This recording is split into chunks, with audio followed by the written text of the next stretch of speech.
you tired of all the uneducated noise you're getting from the droves of YOLO meme coin peddling douchebag gurus out there trying to use you as their exit liquidity?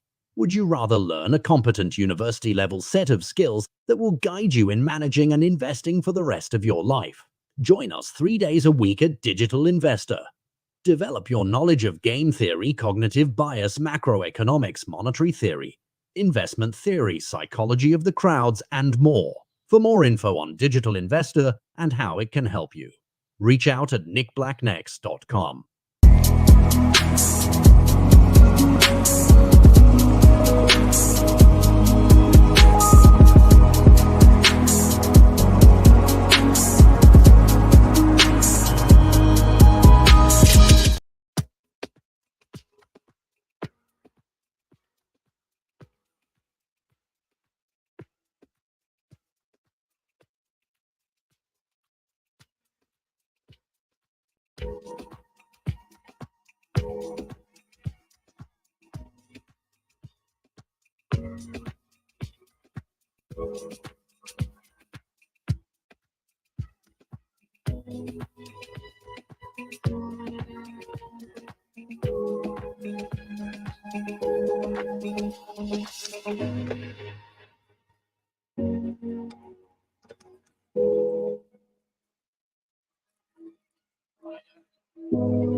Trying to get through all of them.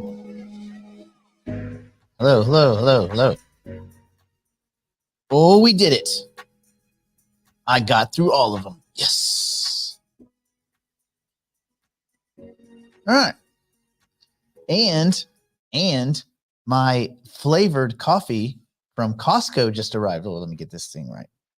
Yeah. I got the big thing of all the new flavors, including the elusive question mark flavor. I still don't know what it is. It's very exciting. So, yeah, that's cool. All right. Oh, from the high desert. Oh, yeah. Jesus, yeah, I bet it's hot as hell. I bet it's hotter than Satan's jockstrap. What? Hello. Oh, we have a question. Do you already have a buyer lined up for the rent-own of the rolls? Well, we have a few, but what'll happen is the real value. So along the way of these new releases, they have a bunch of special events. They had one special event, which Eric and I got invited to, which was, it was so super secret. They had like security guards. It was at a hotel room, a nice one, at the Beverly Hilton. Oh, wait. Beverly Wilshire, the Beverly Wilshire Hotel, not the Hilton, the Beverly Wilshire. And you didn't know where to go. They just met you in the lobby. Yeah, they said, go to the lobby. Someone will meet you. You're like, well, do they even know what we look like? Trust me, they'll meet you. I'm like, okay, yeah, that's what you get. So we went to the lobby, and like 3 or 4 people approached us, some security, and then these people that are some people that work for O'Gara, and then some people that work for Rolls-Royce. And then they took us up to this undisclosed big suite, and in there were the top dudes at Rolls-Royce, the head of Rolls-Royce America, the head of European Rolls-Royce, and then the 2 designers, the top designers, and O'Gara, Mr. O'Gara. Well, anyway, he was there as well, although he looked like he was had started off his morning with a couple of cocktails because he was out of it. But anyway, then they show us these videos of how they concepted the vehicle, and they're in the concept stage, like they're still designing it. And so, so they showed us pictures of it and all this kind of stuff. And I was like, don't you want us to sign a non-disclosure? An NDA or something? And they're like, I was like, okay. So anyway, we watched this video about the vehicle. Then we watched the sketches of the vehicle. Then they showed us kind of what they're trying to do. It's a kind of, imagine something between a speedboat, like a really high-end speedboat, with like with the wood and everything all kind of badassed out, and 1,000 horsepower ragtop convertible, full electric, 24-inch wheels, really sleek, like just very sleek. Anyway, so that thing that's being built, they're only building 100. And again, most of them are going to sit in museums probably. I don't think I would bet that no one here will ever in your entire life see one out on the street. Has anybody here seen a boat tail? A real one? You haven't. You can say you have on the street, but you haven't. There's only, I think on the streets, there's only 3 of them. And I think one is in Los Angeles and the other 2 are probably in Dubai. So most of these cars will probably end up in collections in Dubai or something like that, or in Saudi. Only between 30 and 35 are coming to America, but they'll get dumped right back out. So anyway, when they finally announce, so like when they have the first mock-ups, they'll start doing secret kind of parties, and then they'll disclose the mock-ups to people. You know, they take your phones and all that. They'll show you the mock-up. And they'll be like, here it is. Woo woo. And at that point, that's when people that didn't get allocations are gonna be very pissed off. And then everybody who's like rich and thinks they're fancy that didn't get an allocation or an offer is gonna be miffed. And then they're gonna say, what do I have to pay? And that's when the horse trading starts.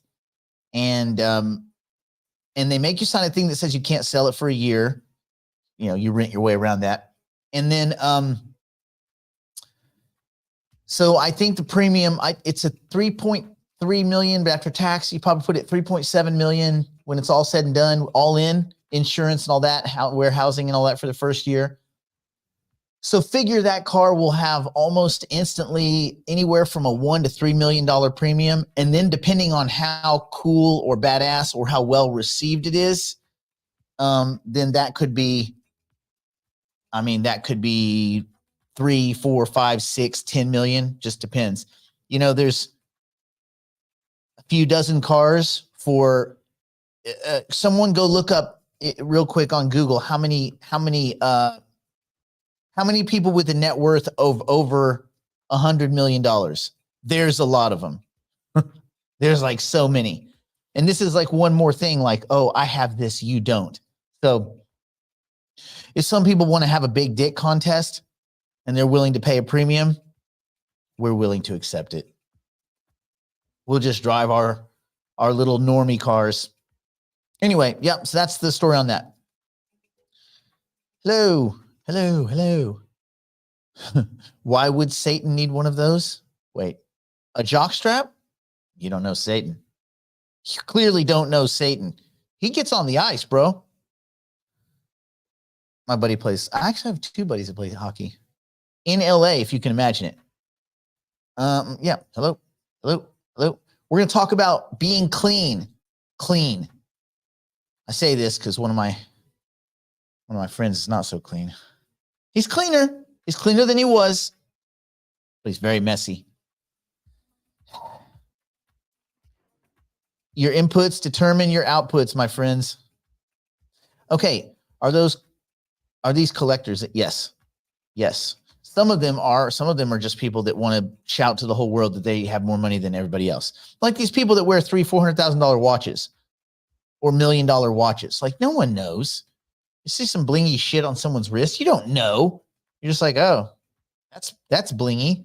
The same blingy crap you can get. Like you don't know the difference. My buddy was brokering a black diamond watch, like one of one. What is it, Jacob and Company or whatever anyway, it belonged to a rapper and that rapper needs money. So they're selling, it was $1 million. It was a little bit over $1 million, but it's just a watch. It just looks like a watch. You look at it and you're like, $1 million for a watch? Why? So that you can be fancy at parties and tell other people it's got $1 million watch, I guess. I don't know. It doesn't look any different. I mean, it doesn't check email. Woo woo. This ain't no $1 million watch. It's not even $1,000 watch. Let's see. Okay. Hello.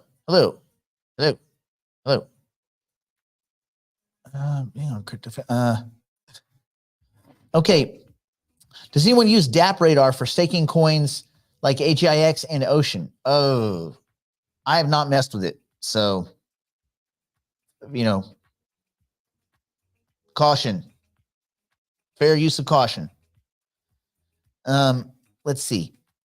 I'll try watching Band of Brothers. Oh, Band of Brothers is dope. I think one of my friends is on that. Michael Cudlitz. Mike Cudlitz. I think he was on that before he was on Walking Dead. Oh, well, no, before he was on Southland, and then he was on The Walking Dead. Yeah. Let's see. Yeah, the insurance is going to be a lot. It's like insuring a Bugatti or a Pagani or a Navara or any of those, that kind of class of $3 to $5 million. But then the premium, that's where it gets tricky because it's depends on how your insurance works. If it's replacement value, imagine insuring a $10 million car. God.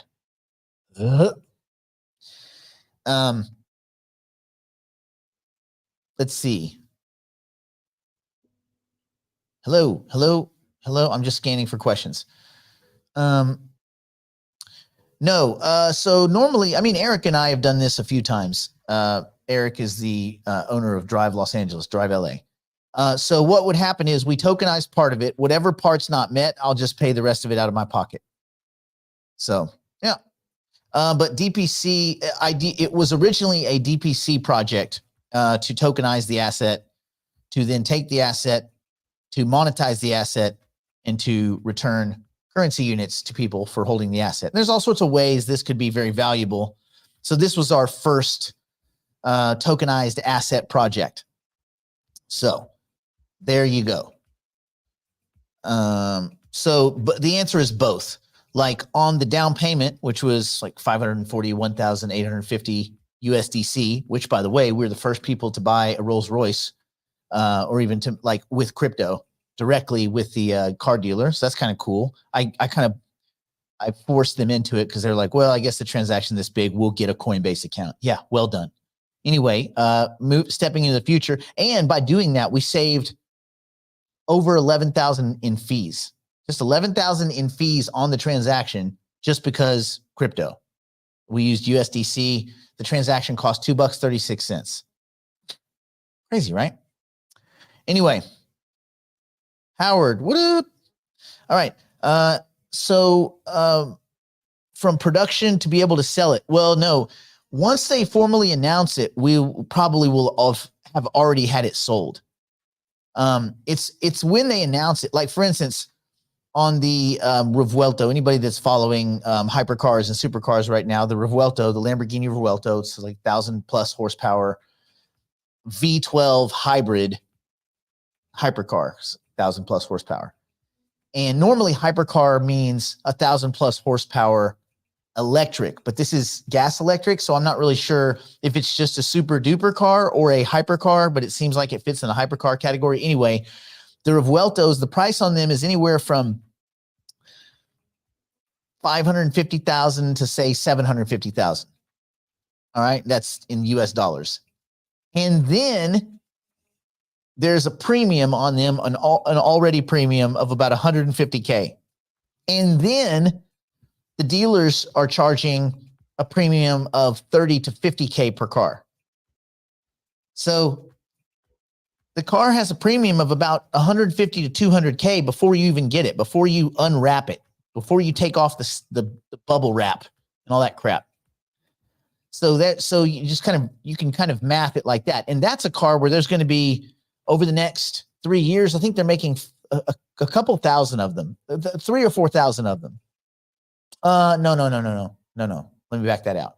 3,000 or 4,000 is the total amount of Lamborghinis that are coming out. I don't think that's the Revueltos. The Revueltos are going to be in the hundreds. But anyway, those cars will end up going for 300,000, 400,000, 500,000 over sticker.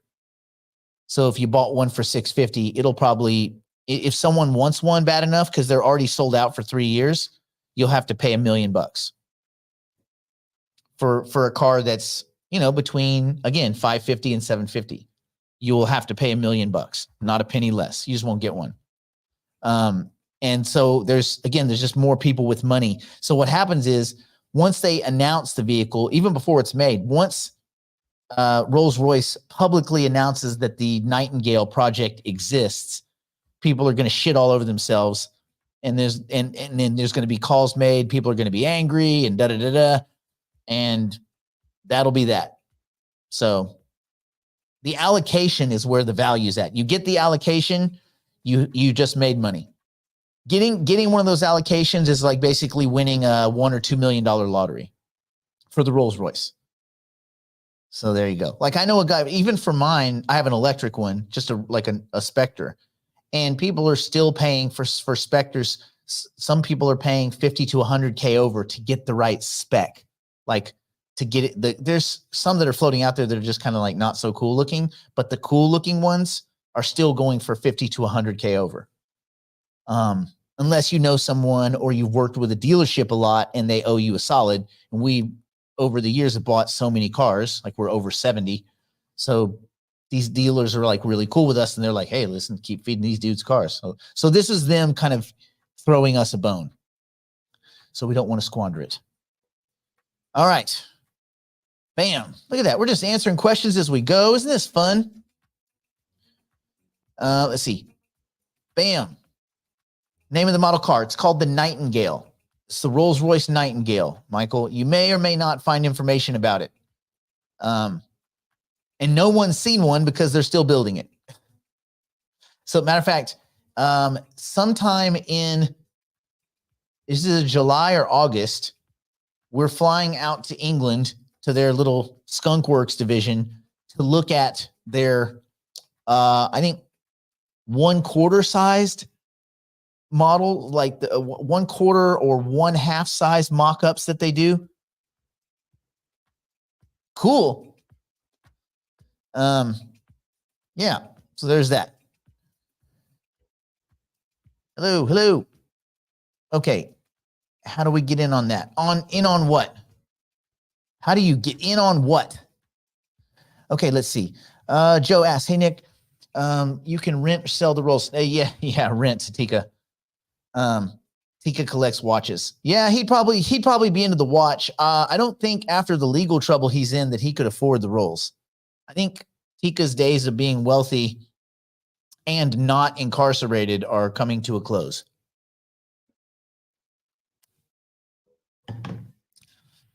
Toofy travels so much. I think he had Ferraris and stuff like that, and I think he had a Lambo also, but he travels so much that I don't think he even has a vehicle right now. I think he's full-time traveling, man. So I don't think he's got anything right now. When he came out here, we all went to the shop and he drove. What did he drive? He drove one of the Evos around, and he drove one of the Uruses around, the Lambos, kind of tooled those around stuff. But yeah, I don't think he just travels so much. I don't think he has anything like that. Scaramucci does. Scaramucci he's a big Lambo guy, so he likes the Evos. But he's never been in no one's been in only a few people have been in a Revuelto because they're just now starting to release. That thing's going to be pimp. I'm probably keeping that one like at the house, and that'll just be because that thing's like a spaceship. It's like a legit spaceship. Can you imagine V12 hybrid, 1,014 horsepower. It's just stupid. This is so stupid, but badass, but stupid. Yeah, I mean, look, anything over 600 horsepower, no one can use that on a regular road. No human needs that, but you want to have it. It's like, yeah, woo. Tika has a Patek. Yeah, I'm sure Tika probably has a lot of cool stuff. He's a crook. Crooks have whatever kind of crap they want. They win. Hello. Yeah. I mean, if you cheat, listen, you know how it works, right? You can be good. You can be lucky. You can be first, which I think is the best, or you can cheat. And a lot of people just choose to cheat. It is what it is. Oh, on the Rolls Royce. Yeah, it's an investment because the car won't even be. I don't know how long it'll take us to sell it. I don't know when they'll formally announce it, but yeah, the car we won't even be able to look at a working version of it until probably next year, like sometime in 2025, maybe even early 2026. We probably will have sold it long before that, because once they announce it. But that's what the Royce token is. You guys know that, right? But it was for accredited investors. So it started here with the accredited investors first. So that's what this is. That's what the Royce token is. And following the rules, projects for accredited investors, things like that, have to go to accredited investors first. They can then determine whether or not, well, they can do whatever they want with their own stuff, but we can't issue it directly to non-accredited investors. However, once it's out there, it's out there. So these tokens are available, but you're just going to sit on it. And if you're somebody that wants a quick flip, it's probably not for you. This is a real world, real, organic, actual, you can put your hands on it using the principles of mechanics and physics. You can touch it. You can drive it around, although we're not going to. But yeah, it is a asset that has been tokenized for the purpose of gain. Yeah, I know. Tika's a creep, but at least, Tika never said he wasn't a creep. I guess that's the only thing. Like, anybody who doesn't think he's a creep is an idiot. Like, he's never claimed not to be a creep. He's like a kind of a financial ghoul. People pay him to pump stuff. He puts that stuff in his pocket. If you market to enough dummies that don't read, they're just going to buy stuff. They're going to, oh, Tika, buy it. Oh, Tika, buy it. How this guy's name, it's like, anyway, you get it. I mean, on a tokenized asset, there's not really a 5 T's. You're really just looking at, you're looking at the asset. Do you believe that there's a market for it? Which is, are there rich people? Yes. Are there more than 100 rich people in the world? Yes.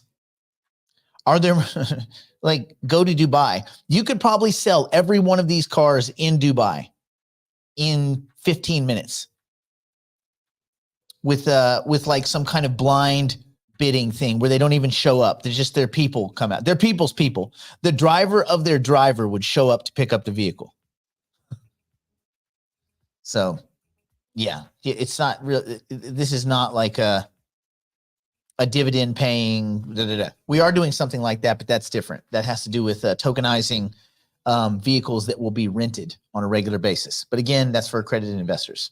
Digital private client. Yay. Hey, it's another reason you want to be accredited. It makes it fun. Okay. So what we are going to talk about today is being clean. Like, clean, what does that even mean? Well, that's what it means, being clean. It means cleaning up your environment, cleaning your existence. Anyway, I'll get into it. So if we don't have any more questions, I will rock and roll over into our actual educational section. I think what we'll do, why don't we take a few minutes, just a few minutes to look at the markets and some Bitcoin and Ethereum thoughts, and then we'll bang on over and get our classroom stuff going. How about that?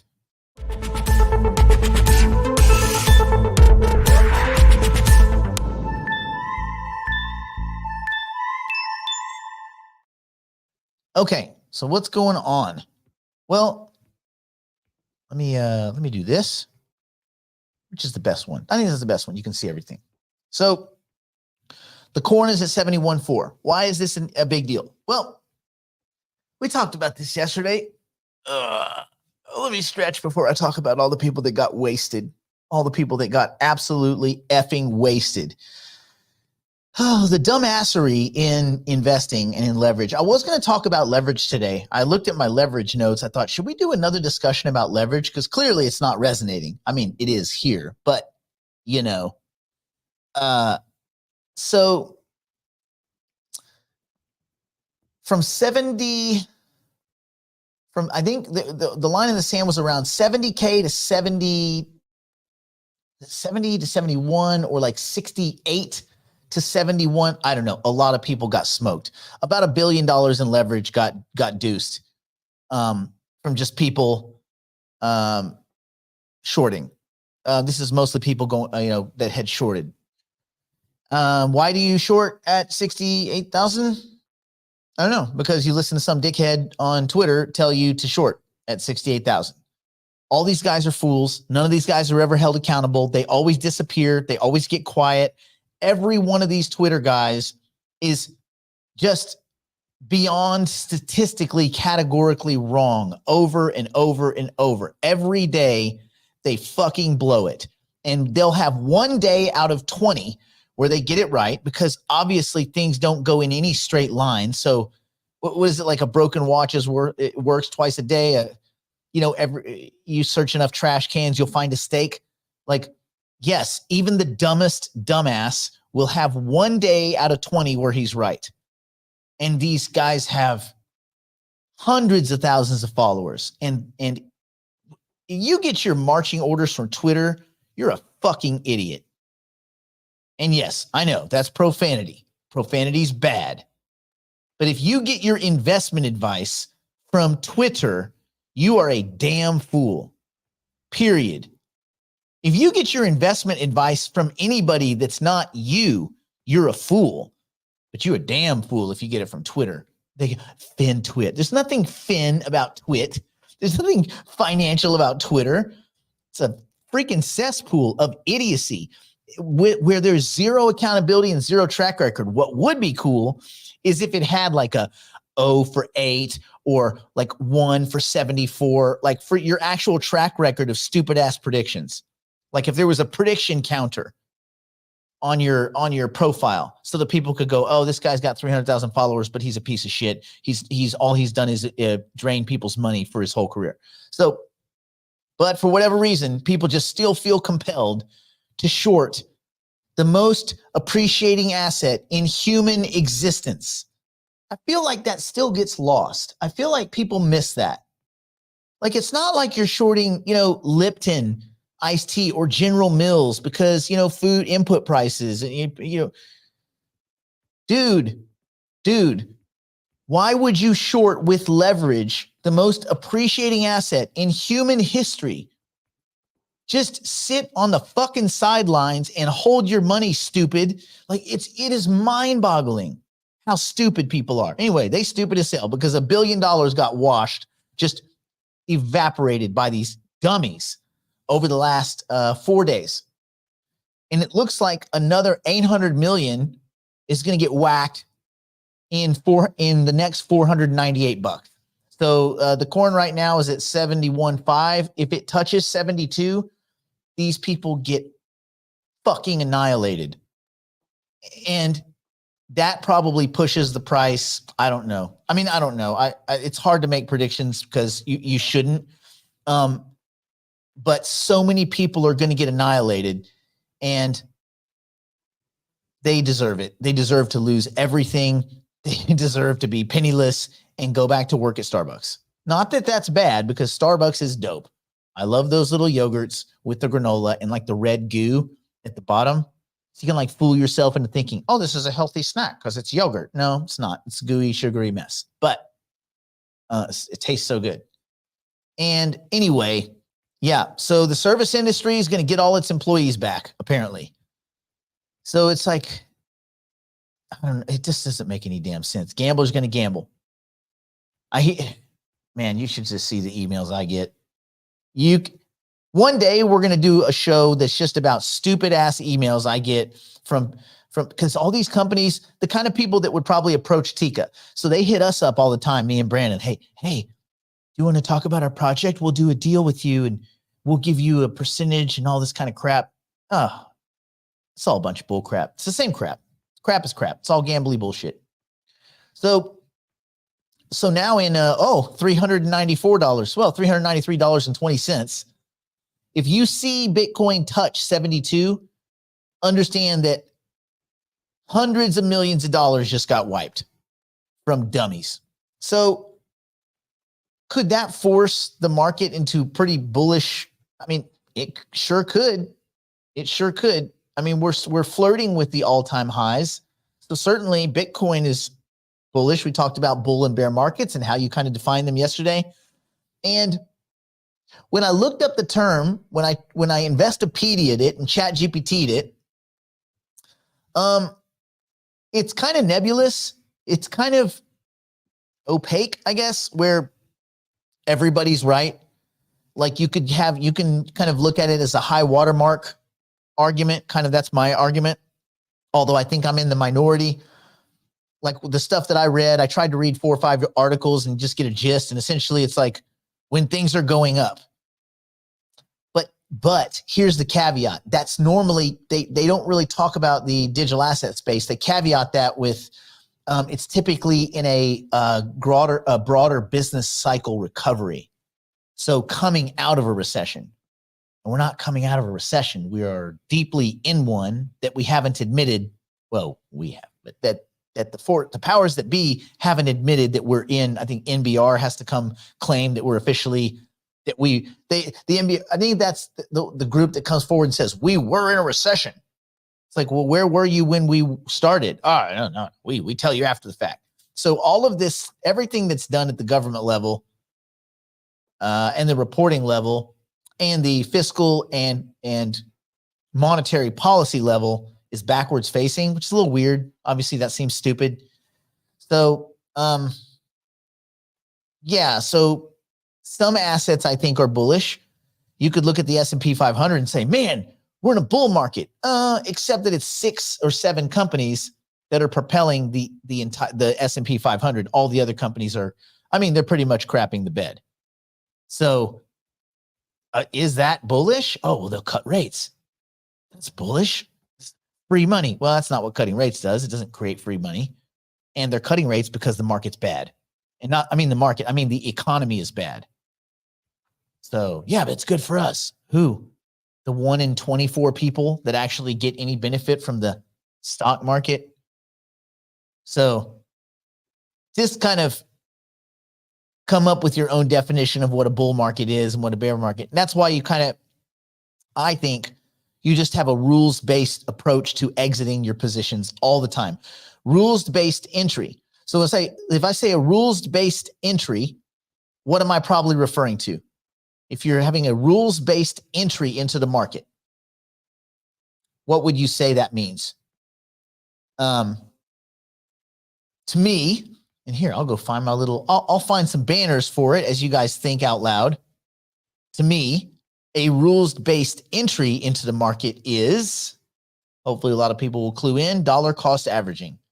Meaning, spreading your investment over a longer period of time, investing on intervals that are randomized. I use about every 5 days. I take my staking rewards or any new money I'm going to put in the market, and about every 5 days, I redeploy it into whatever I think is the most interesting in my portfolio. Yes. Now you've got it. Bam, bam.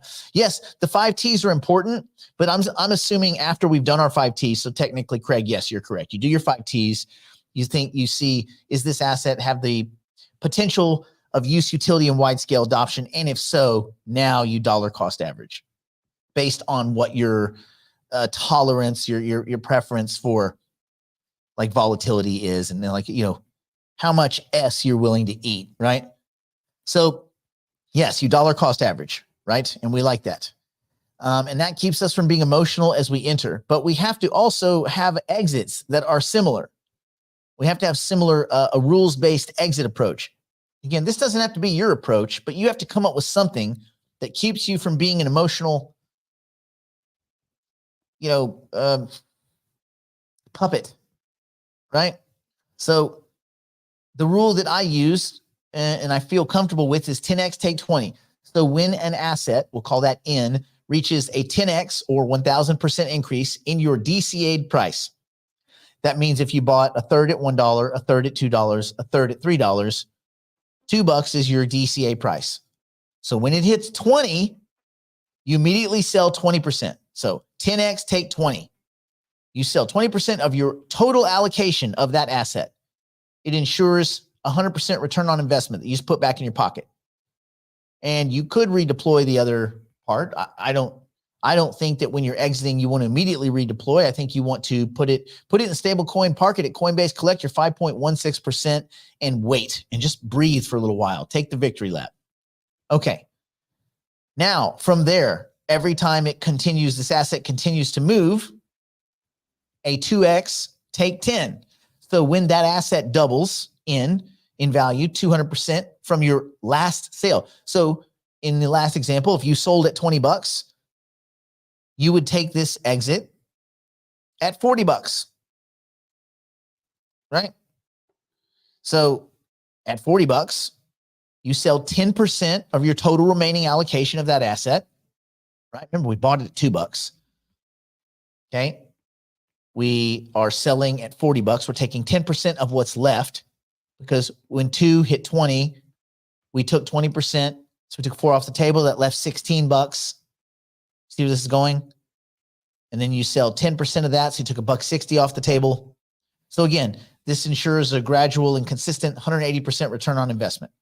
So this doesn't have to be the way you do it, but you need to have a way that you do it. I think that it merits consideration, right? 10x take 20, 2x take 10.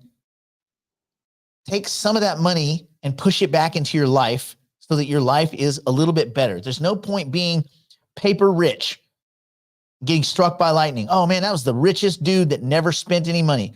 There's a dude that does real estate stuff with a friend of mine. Well, he doesn't actually pull the trigger on it. He drives a little station wagon around. He's got like 60 or 70 Bitcoin. But he's like, no, I don't trust the government. I don't trust this. I don't trust anybody. Like, what? I don't understand. He's like, no, I'm not going to sell it. I'm never going to sell it. Then why do you have it? Do you want to sell options on it? Put some money in your pocket? Quit driving this beater ass Toyota pickup? It's not even parts for this thing. It's gross, dude. It looks like you need a tetanus shot every time you get in it. You want to ride? No, I don't want to ride. Creeping me out. Your Toyota. Anyway. No, man. Make your life materially better. Take some of that cash, put it into the real world. Tip somebody. Tip your Uber. Tip your Uber Eats driver the $6 instead of the $5.28 or whatever. Give them the 15%. What the hell? Right? If you need a plan for the ones that won't ever 10x, I mean, the easy thing is if you get a 2 or a 3x, just take your original investment off the table. If you don't trust something, the minute it doubles, take your original investment back and then just let it be on house money. That's easy. 2x, take 50. Done. Let's see. How do you have a personal rule for how long you continue? Well, you continue to DCA into it if you still believe in it. Like that's on you. If you believe in an asset, you continue to dollar cost average into it. If you don't believe in it anymore, then you've hit, or you think, okay, I've got a good position. Only you can determine that. Remember when you were a little kid, they're like, only you can prevent forest fire. That's a lot to put on a kid. I was like, well, there's no way I can fix it. So these forests are going to burn. It's not on me. Don't put that on a little kid. He can't help you. So yeah, man. DCA until you no longer believe that you want to add to the position. I mean, I have a lot of stuff that I believe is going to do well, but I'm not adding to it. God, I've been sitting here for 3 effing days trying to get Daedalus to load. Every time we do a show, I have Daedalus like, oh, it's currently 98.5. I haven't checked it in like 4 months. I was like a hawk checking it. But then when Cardano S the bed and they stopped doing anything meaningful, I mean, they continue to develop and do all sorts of cool stuff, but they're just, to me, it's just, it's a lot of nothing sauce. Great. Oh, better governance. Yeah, that's cool. No one's using the asset. It's very frustrating. I'm frustrated in Cardano because I like Cardano, because I like what they're doing, and no one cares. And it's just, they get crapped on by VCs and stuff like that. And I just don't see how they go anywhere. It's very frustrating. Anyway, So yeah, I'm not adding to it, but I guess technically I'm DCAing through my staking rewards. So I was going to go ahead and update the books. And since it's been a few months, I probably have a good little chunk of free Dono. So yeah, I'll take a look at that free Dono, see how that looks, but I can't get Daedalus to go because it's just a gummy, technologically. I'm looking at the little thing. Synchronizing the blockchain, the process is currently at 98.55% complete. This will become available once Daedalus is fully synchronized. This is problematic that it takes this long. They haven't solved that either. I don't know, man. They make it is kind of cumbersome. I don't know. Good luck to Charles, but people have just decided they're not interested in him. So yeah. Okay, let's see. You seem to go back and forth. I'm not back and forth, Joseph. I'm not adding to Cardano. What's back and forth about it? I like the tech. I don't like that no one else likes it. Same thing with Cosmos. I'm not buying Cosmos, even though it's probably one of the best layer ones. I'm not buying Algorand, even though it's one of the best layer ones. ETF talk. Ain't going to be no Cardano ETF anytime soon. No one gives a shit about Cardano. That's the thing. The VC community does not like Charles at all, period, full stop. They think he's a dick. So it's unfortunately, it's a weird popularity contest instead of a technology contest. But that's happened throughout history. It's not always the best widget. It's usually the best salespeople. Yeah. So yeah, no, it's just such a headache, right? All right. Let's see. I would think you would discontinue DCA when it reaches your set percentage. Yeah. But remember, those percentages are always in flux because all these assets are always in flux. You can just kind of get close. And that's part of your risk tolerance. That's part of your, your appetite for that asset. Everybody's got to decide what their appetite is for these things, I remember Italy. Old Algorand. Yeah. So anything notable? Not really. I didn't see anything that was super exciting. It's a pretty quiet day. I just think that if a bunch of people get completely pancaked in this deleveraging or this unleveraging or whatever we want to call it, and there was a hypercycle question. Someone had asked, would now be the time that you would be adding tokens? Yeah, if you're filling nodes, if your business practice, if you're just thinking as a business, filling nodes, now's when you want to be filling nodes. ADA is not going to be the next ETF. No. There's not going to be a next ETF anytime soon. So if you're thinking of the next ETF, you're thinking end of 2025. Like maybe the soonest, probably 2026. We'll be driving around in that fancy ass Rolls Royce way before there's another ETF, likely. I'm not going to be an absolutist because you don't know. But remember, the SEC, they didn't want this ETF. They didn't want the Ethereum ETF. They really didn't want the Bitcoin ETF, but they got bullied. They got BlackRocked. They got BlackRocked again. It's now become a political issue. But they were ready to deny all of these things. So, yeah, there's not going to be it's not going to be an ADA ETF anytime soon. And no one cares about Cardano. That's the reality. Doesn't matter how good it is. Beta. It's Betamax. No one cares. Laser discs. Laser discs are the future. 6 of us have them. All right. What altcoins do I think will get an eventual ETF? XRP, no. Solana, very doubtful. Algorand, doubtful. No, I mean, eventually, maybe if there was some reclassification of what commodities are and what they aren't, yeah, who knows? Anything that falls under the strict definition of a commodity there could be an ETF for it, but there's a lot of questions that they ask, and it would be the CFTC would be asking, and questions about decentralization. XRP can't pass that, so that's out. consistency in the network and investor protections, Solana can't, their transactions fail all the time. So they, at least right now, they can't answer that. I mean, of those three, Algorand is the only one that would have a shot. And Algorand is, who is doing anything with Algorand? People at Algorand don't use Algorand. They use Ethereum. So like, so yeah, probably nothing there.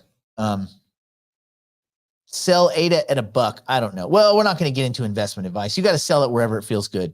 Oh, but yeah, the question about hypercycle. If you were filling nodes, I would say 50 cents makes 50 to 60 cents makes a lot of sense. Again, if you're just grabbing node licenses and you're marrying them. By the way, just so you know, when that price spiked up to like 65 cents, that was basically one or two people buying about 250,000 tokens. That's not even a full master node. If someone went to the market, pretend there's no node market. If someone went to the DEXs and tried to purchase Hypercycle to fill one master node, the price would be up at $1 again. It would double the price of this token. Keep that in mind. That's why the benefit of the of node market, of these OTC transactions, is it's you and another seller, and you're not disrupting the balance inside those very low liquid DEXs, which, by the way, are very poorly managed by Singularity DAO. That's another thing that they just perpetually can't get right. And then when you ask them, no, it's not us. It's the solar flares and the ghost phantoms and come on, man. God. Everybody's got an excuse. Anyway, yeah. So let's jump into being clean. I think that'll be a good way we can kind of spin up our Thursday. So just remember, if you see 72K on here at some point, a lot of people got whacked, man. Whacked. And if that's the case, then you probably see 74, 73, 74, 75K over the weekend. And then it's off to the races. Off to the races. So we'll see. All right, let's do some brain stuff. We got some brain stuff to talk about.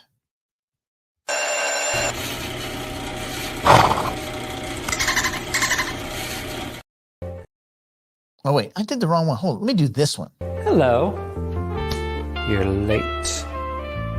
You're bad at math, but I'm giving you an A+ in confidence. Just doing what I gotta do. Extra credit.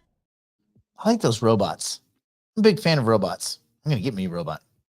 Okay, let us talk about, real quick, before we get started, see how many people, yeah, Brad Garlinghouse is such a douchebag. I mean, those guys have to talk their game. Brad Garlinghouse is no different than Jamie Dimon. No different, like no different. He's not a crypto guy. He doesn't give a shit about crypto. Understand that. Brad's not a crypto guy. Brad is a line his own fucking pockets guy. So make sure that's how these assholes got in trouble in the first place. XRP would probably be a $5 asset right now if it wasn't for him and Chris Grand larceny just straight up stealing from people. Like, oh, we won. You didn't win anything. Read the decision. Investors won. Like Joe Sixpack won. You didn't win nothing. That's why they're looking at a $2 billion fee right now. Fine. Anyway, yeah, old Brad. I don't even know why. Why do they even roll him out? Old Hannibal Lecter ass. He's never had a single contribution that's made sense. Yeah, whatever. Whatever. Okay. So let's see. Being clean. I wanted to know from you guys, what do you think that means? Just overall cleanliness in one sentence. Cleanliness in life means what? I'm interested to see what you guys think. All right. Let me grab this fine beverage. What flavor? Red velvet cupcake coffee flavor.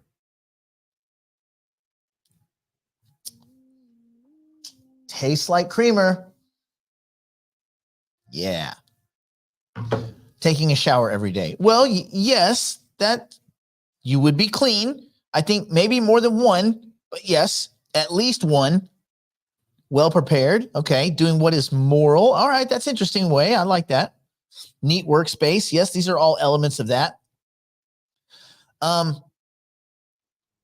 Let's talk about the benefit of having a clean environment. Taking multiple showers. Well done, Cisco. Multiple showers. Do no harm. Maybe. Healthy, maybe. Soap. Come on, Howard. You don't know what soap looks like. Quit it. Yeah, getting your shit in order. That's pretty, you know what? Randy probably nailed it so far. Don't be a creep. That's also good. I think everything, well, but what's godliness? I've seen some movies where gods are not so nice. So the benefits of having a clean environment. So whether it is a clean desk, a clean house, a clean living environment, or a clean working environment, this reflects on your business decisions. Well, even your life decisions, right? So your finance and your investing decisions, it's all the same. So we can transition from the principles of sound asset management from the principles of sound life management. So we'll start with the cleanliness, like basic cleanliness in your daily life, and kind of the four things. One, clean your desk, clean your house, clean your living environment, and clean your working environment. They may be the same, right?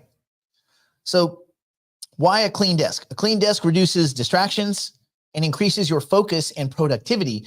It's much easier to find important, like stuff and little tools and tidbits and things like that when your desk is clean and organized.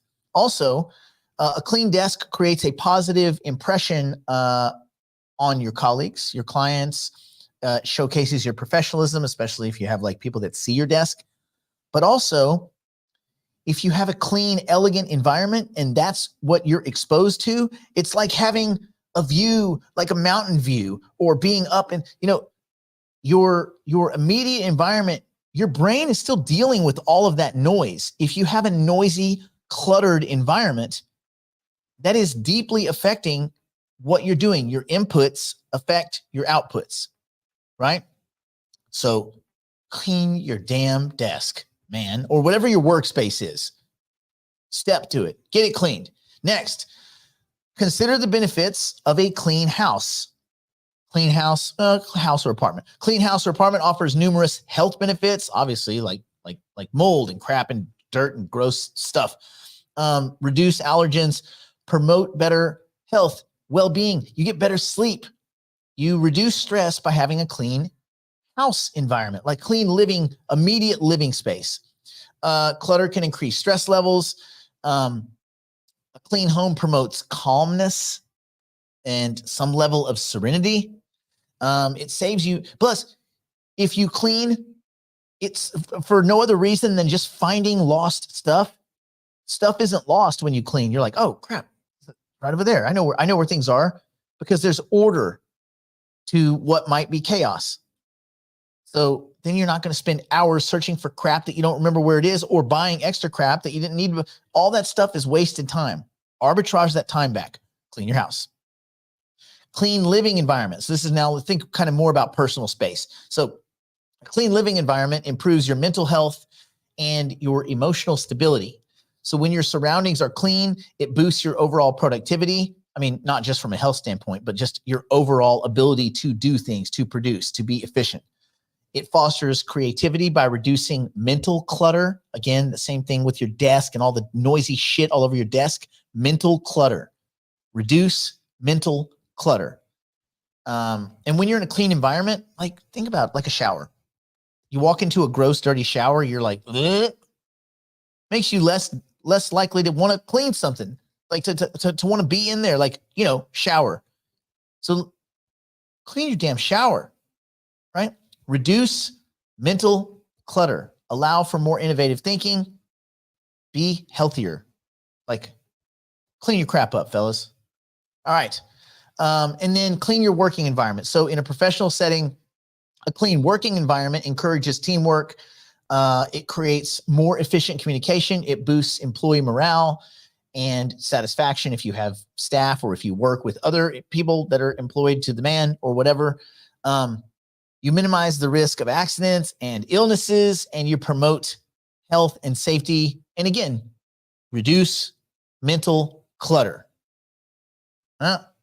Okay, so how do these things affect business decisions?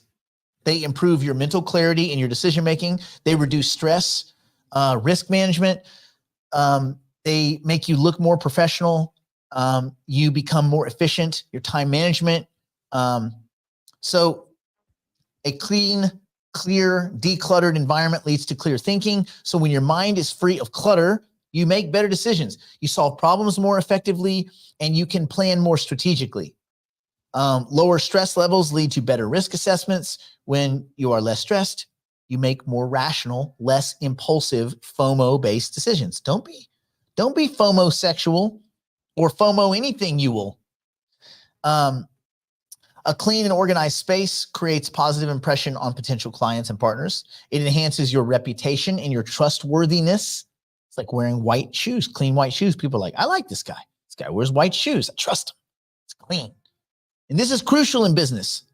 You only have trust until, then you lift the skirt up and everybody knows what's going on. But at first, there's just trust.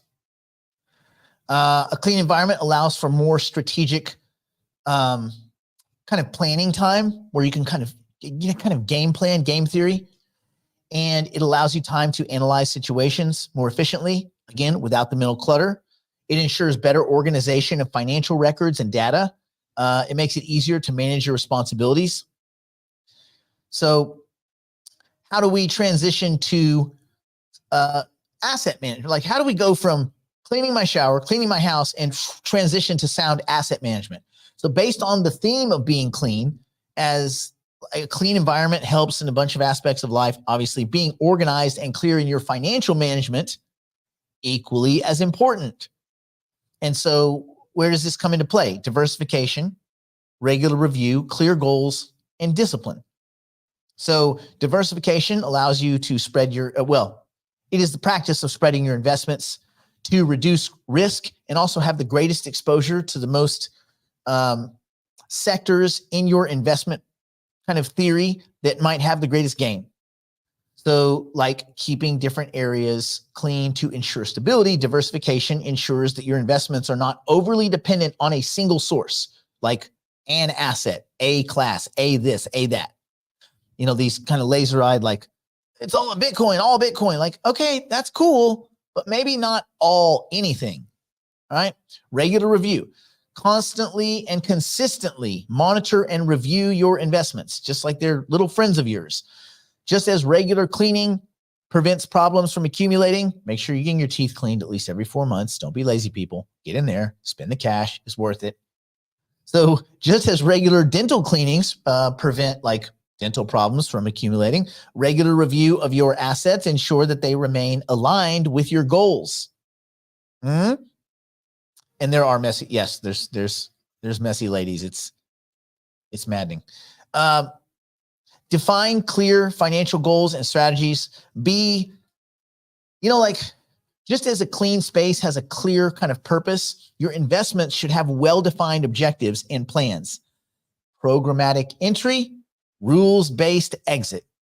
DCA, 2x take 10, 10x take 20, 2x take 10. Whether you have to have a well-defined access and egress from these investments. Otherwise, what's the point? Like, what are you doing?